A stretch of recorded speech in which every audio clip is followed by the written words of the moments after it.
దేశంలో ఏ రాష్ట్రం అమలు చేయని విధంగా ఎన్టీఆర్ వైద్య సేవ కింద యూనివర్సల్ హెల్త్ స్కీమ్ ను అమలు చేస్తున్నామని మంత్రి సత్యకుమార్ అన్నారు. 1,63,00,000 కుటుంబాలకు 25 లక్షల వరకు అత్యధిక ఖరీదైన చికిత్సలను అందిస్తున్నామని అన్నారు.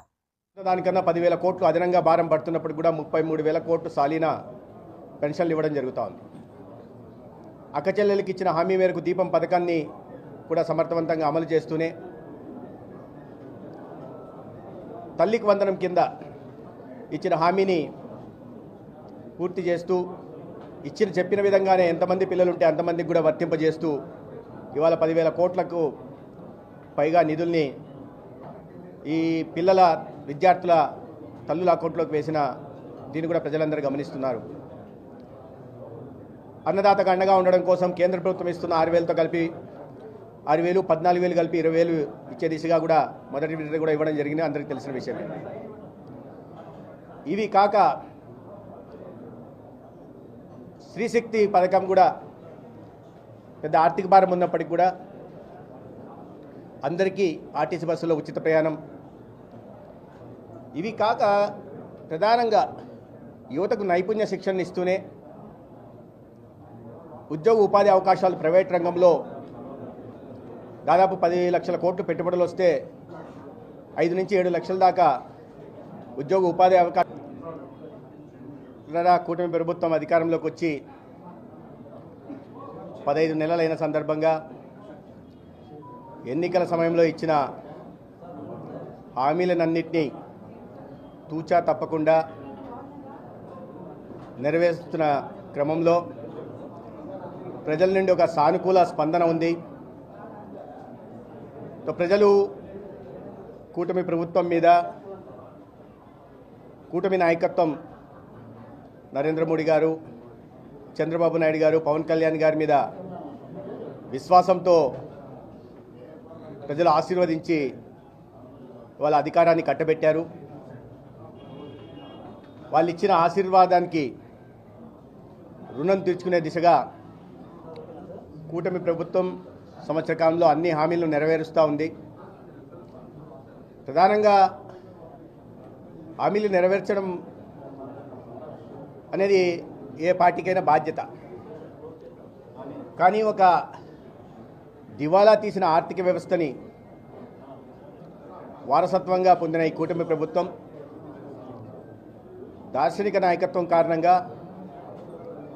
కేంద్ర ప్రభుత్వం సహకారం కారణంగా అటువంటి క్లిష్ట పరిస్థితుల్లో కూడా ఇచ్చిన హామీలను నెరవేర్చడం అనేది చాలా ప్రాధాన్యత సంతరించుకుంది. బహుశా అటువంటి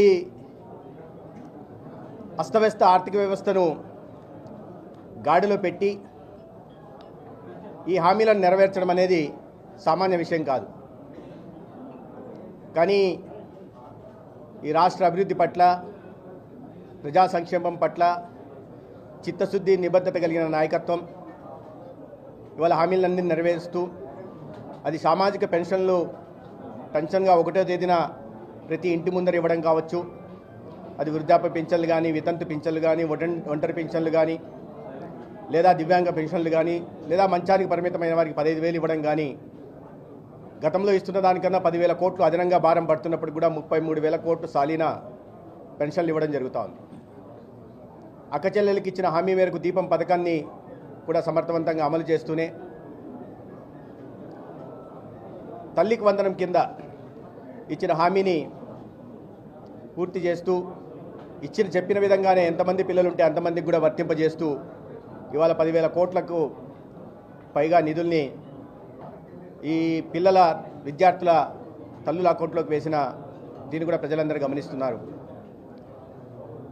అన్నదాతకు అండగా ఉండడం కోసం కేంద్ర ప్రభుత్వం ఇస్తున్న 6,000తో కలిపి 6,000, 14,000 కలిపి 20,000 ఇచ్చే దిశగా కూడా మొదటి విడత కూడా ఇవ్వడం జరిగింది. అందరికీ తెలిసిన విషయమే. ఇవి కాక స్త్రీశక్తి పథకం కూడా పెద్ద ఆర్థిక భారం ఉన్నప్పటికీ కూడా అందరికీ ఆర్టీసీ బస్సులో ఉచిత ప్రయాణం. ఇవి కాక ప్రధానంగా యువతకు నైపుణ్య శిక్షణ ఇస్తూనే ఉద్యోగ ఉపాధి అవకాశాలు ప్రైవేట్ రంగంలో దాదాపు 10 లక్షల కోట్లు పెట్టుబడులు వస్తే 5 నుంచి 7 లక్షల దాకా ఉద్యోగ ఉపాధి అవకాశాలు కల్పించడం కాక ఇచ్చిన మాట ప్రకారం ఏ రకంగానైతే గౌరవ ముఖ్యమంత్రి మొదటి ఫైల్ మీద సంతకం డిఎస్సికి సంబంధించి చేశారో దాన్ని రికార్డు స్థాయిలో 1 సంవత్సర కాలంలోనే ఎటువంటి అవకతవకలకు ఆస్కారం లేకుండా అత్యంత పారదర్శకంగా కూడా గౌరవ విద్యాశాఖ మంత్రి లోకేష్ గారు అమలు చేయడం, దాన్ని రాబోయే ఈ వారం రోజుల్లో నియామక పత్రాలను కూడా అందించే దిశగా కూడా ప్రయత్నాలు చేస్తున్నారు.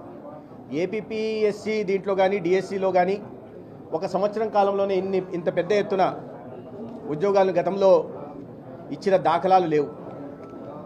ఇవన్నీ నెరవేర్చడమే కాకుండా అది మత్స్యకారులకి 20,000 భరోసా కానీ లేదా చేనేత రంగానికి 200 నుంచి 500 యూనిట్లు ఉచితంగా అందించడం కానీ, ఉచిత విద్యుత్ని, ఇవి కాకుండా ప్రజల ఆరోగ్య సంరక్షణ తన ప్రాథమిక బాధ్యతగా గుర్తించిన ఈ కూటమి ప్రభుత్వం 25 లక్షల వరకు గతంలో